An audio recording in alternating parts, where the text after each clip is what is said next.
So Dave Atwell in the red corner, Mike Wooster in the blue. And Wooster looking to put pressure on Atwell. Atwell immediately looking to keep him away with fast left and rights. Turns nicely. And again, both men light on their feet and good upper body movement. Wooster looking to close the gap again and work his man on the outside. Atwell looking to use that jab to keep him on the outside and keep him away. Look at the movement of Wooster on his toes, moving the upper body. Credit to these two men, only 10 weeks of training, but superb corners. I mean, the men in their corners, incredible coaches, as are all Aussie Otahira coaches, as they put these warriors through their 10-week training. And that was an incredible exchange from both men. A lot of punches thrown heavy. And it's Atwell that got the better of it. They both stood and traded non-stop for about 10-12 seconds. And eventually it was Wooster that had to give ground. But what an exchange. As you can see, Atwell, the slightly taller of the two men. Wooster having to work to get inside. That's why he needs that good upper body movement.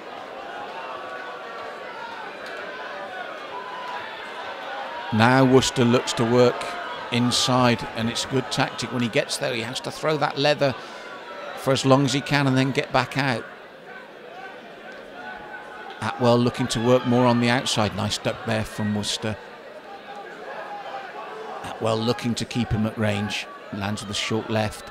And again, and this is the problem for Wooster, he's going to have to take shots to get in, but he is going to have to get in. He can't afford to stay at that range, because that's what he takes. That's the difference in this first round between the two.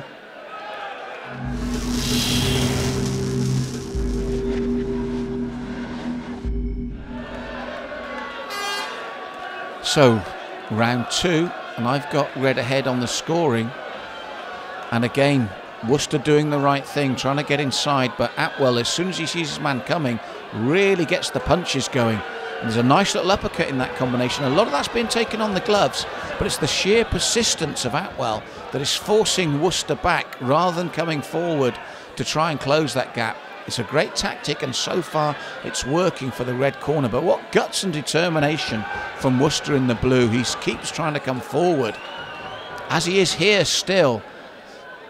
But Atwell doing the right thing, catching him on the way in, trying to keep him at bay, trying to keep him away. And it is working for him at the moment. Again, short left and rights again. Makes it a hard night's work for the man in the blue, but he's not complaining. He's still looking to come forward. But this is the range that suits Atwell, and he's using it well. But Wooster, what a chin. He just stays there, looks to come forward and throw again. I mean, that was 8-10 punches, and Wooster just took them, then came forward. Atwell picking up the points, but Wooster is like a Rottweiler. He just keeps coming forward, keeps looking to get inside and work when he gets there. To his credit, Dave Atwell is just not letting him. He's throwing at range, keeping his man away and picking up the points.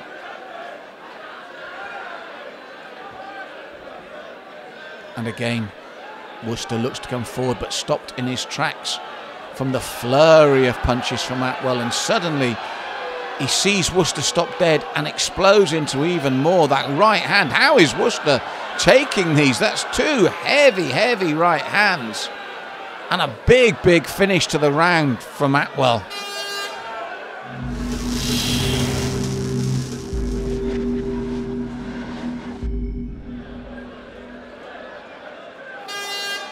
So, third and final round, and Wooster, what a gutsy performer to take those shots and still come forward.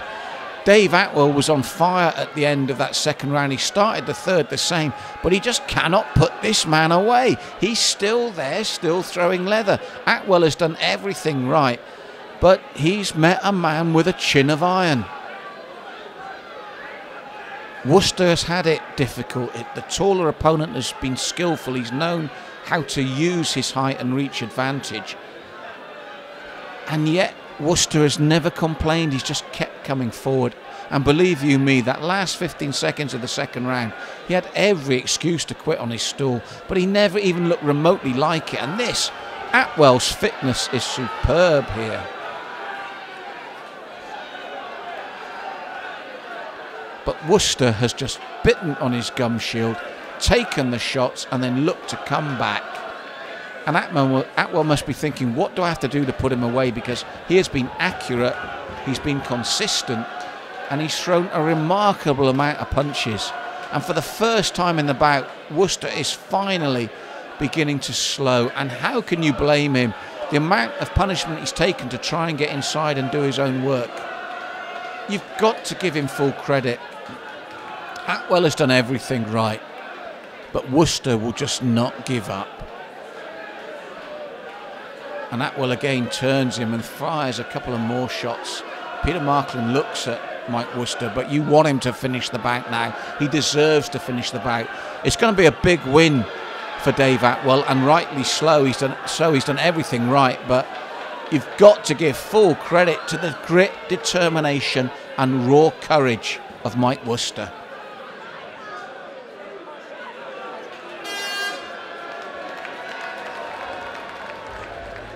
Okay, put your hands together for these two guys. And your winner, by unanimous decision, in the red corner,